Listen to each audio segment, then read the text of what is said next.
Dikşenatda var be hürmetlik vatandaş. Ya endi muhokama, vaziyat ve muhokama, sizle muhokama qilaylik. Bugunchi sizlar 2022-yil 9-oyning 10-kuni.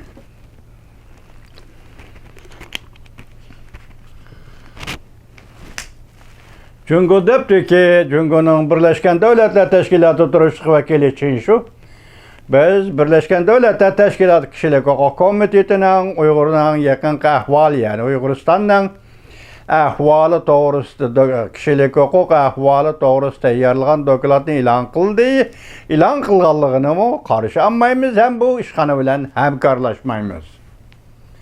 Xo'sh, boshda aytdik, Birlashgan Davlatlar Tashkiloti Kishilik huquq komitetining ishxonasi Birlashgan Davlatlar Tashkilotining kotibi Guterresning ishxonasiga bevosita qaraydi. Bevosita rahbarligini qabul qiladi. Jungo'liq apandi, Chinshu apandini so'rab boqaylik, siz Birlashgan Davlatlar Tashkilotiga a'zomi? A'zo bo'lasiz-yu, Birlashgan Davlatlar Tashkilotining qarorini, dokladini qabul qilmaysiz va kishilik huquq komiteti bilan hamkorlashmaysiz. Hozir kishilik huquq komitetiga a'zo ekansiz anglasak, bu yil ochiladigan yig'inga qatnashid ekansiz, bu kishilik huquq komitetining qarori fikrini anglamaydi ekansiz. Bu qiziq ishkan Jungo'liq apandi. Bu qiziqligi joyida turibdi so'ng.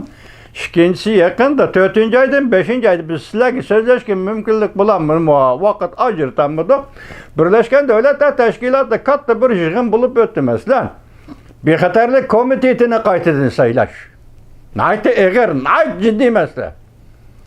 Bexatarlik komiteti 5 davlat a'zoligini qaytadan saylash. Dunyo Birlashgan Davlatlar Tashkilotining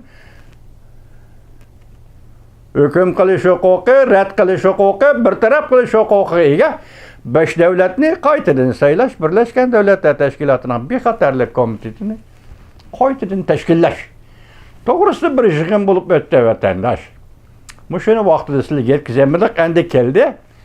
Hozir Birlashgan Davlatlar Tashkilotining qarori va maqolasi qabul qilmaydi ekansiz, dokladlarni qabul qilmaydi ekansiz. Nemishqa azob bo'ldi? Nemishqa 5 davlatdan qatoriga kirib Birlashgan Davlatlar Tashkiloti bexatarlik komitetiga a'zo bo'ldi? Bu qaltis gap ekan-ku Jungo'liq apandilar. Yo'lsizlik qilaversa meqayverdi-ku bu dunyoda. Anglayverdi-ku xalq gaplarni. Sen shu bexatarlik komitetining a'zosi, Birlashgan Tashkilot kishilik huquq komitetining a'zosi, yana buni qaror qilmayman. Bu qanday gap? Lekin Jungo hukumati o'zingiz ham diqqat qildingiz.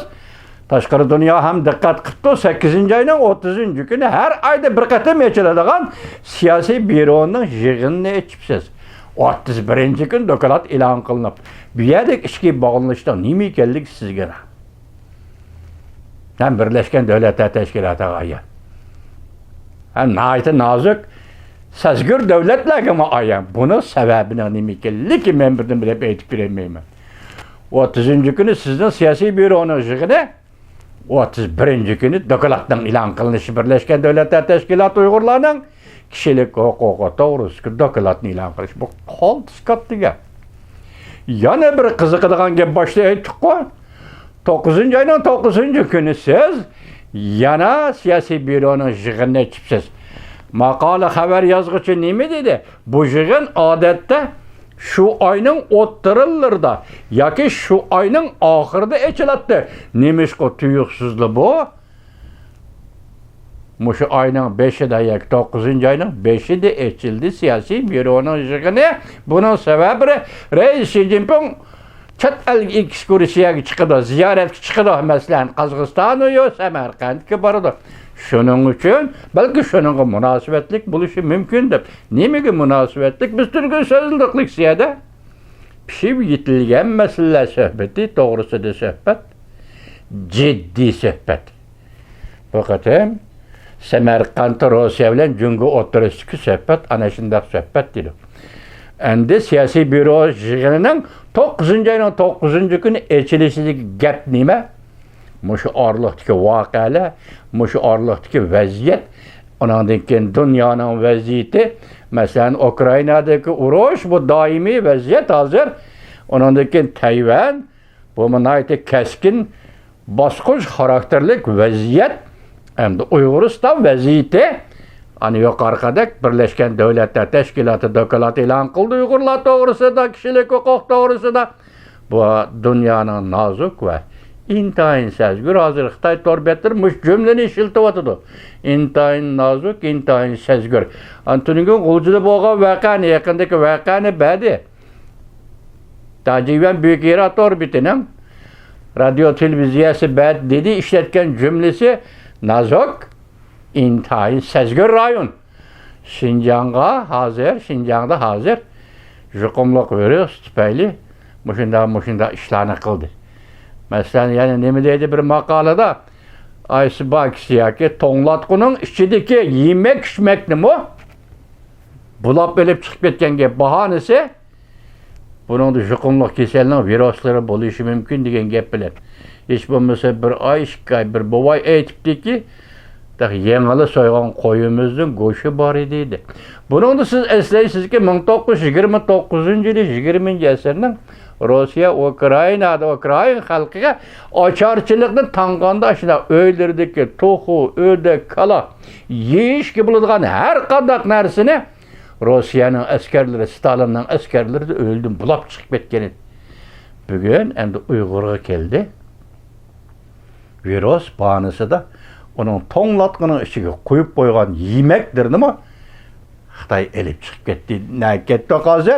Endikileyle Birleşken Devletler Teşkilatı'na a'zo bo'lasiz, lekin dokladni qabul qilmaysiz. Bu akmaydigan ish qabul qilasiz. Ko'ring, qabul qilganligingizni misol nim bo'pti? 8 ayning 30 kuni sizning shaxsiy byuroning yig'ini, 7 odamning yig'ini, 31 kuni doklad Uyg'urlar to'g'risida Birleşken Devletler Teşkilatı Kishilik Huquq Komiteti tayyorlagan doklad. Bunu e'lon qildi. Endi tuvandagi vaqt o'rinlashtirishi, bu yana qiziqarli o'rinlashtirishganda, uning ichida hozir siz qo'llaymiz, qo'llamaymiz deyotganda bir xabar esimga keldi. Men 2-3 qatim takrorladim. O'tgan yil 10-oyning 26 kuni dunyoviy oktyabr inqilobi dedi vatandosh. Boshqasi yolg'on oktyabr inqilobi degani. Amerika Qo'shma Shtatlarining davlat ishlar kotibi Antony Blinken butun dunyodagi demokratik davlatlarga murojaat va chaqiriq chiqarib, o'rninglardan dasturinglar. Tayvanni Birleşken Devletler Teşkilatı'na elib kirimiz. Shuningdan keyingi vaziyatni jungoliklar o'zinglar bilisizlar, o'zinglar ko'rib turdinglar. Daxil bo'ldinglar, bu vaziyatga ishtirok qildinglar jungolik apandilar. Bu 8 ayning 2 kuni Avam Palata Başkanı Nancy Pelosi'nin Tayvan'ı ziyaret kılışıdan ki bugün günde jungolik apandilar, Xo'shiddin apandi, Tashqi ishlar ministrining bayonotchisi Javlijan apandi, sizlar Tayvan to'g'risida Amerikaga sizibmagan qizil siziq bugun qizil gilamga aylandi. Sizlar Amerikaliklarning oldiga, vakillar umigining oldiga sizib qo'ygan qizil siziq bugun Tayvanda qizil gilamga aylandi. Arqa-arqada yaqin yana 8-9 nafar Amerika Qo'shma Shtatlarining Murphy yetakchiligida Davlat Majlisining a'zosi yetakchiligida vakillar umiga oxirgi qatim Tayvanni ziyorat qildi.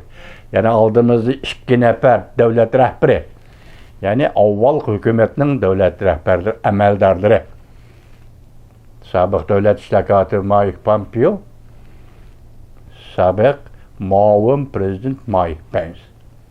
Bular Tayvanni ziyorat qilib, mushu yig'inlar hozir mushuning ichida oldirab, tinab, siz 3 yil mobaynida chet elga ziyoratga chiqib boqmagan rais Xi Jinping nima ish qilib Qozog'istonni, nima ish qilib Shanxay hamkorlik tashkilotining yuqori darajaliklar yig'inini O'rta Osiyoda Samarqandda ochadigan bo'ldingiz, Qozog'istonga Nur-Sulton poytaxtga boradigan bo'ldingiz.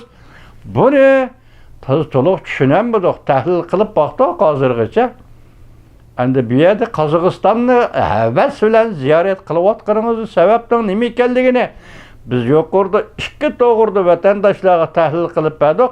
Uchinchisi keyin so'zlaymiz degan edik.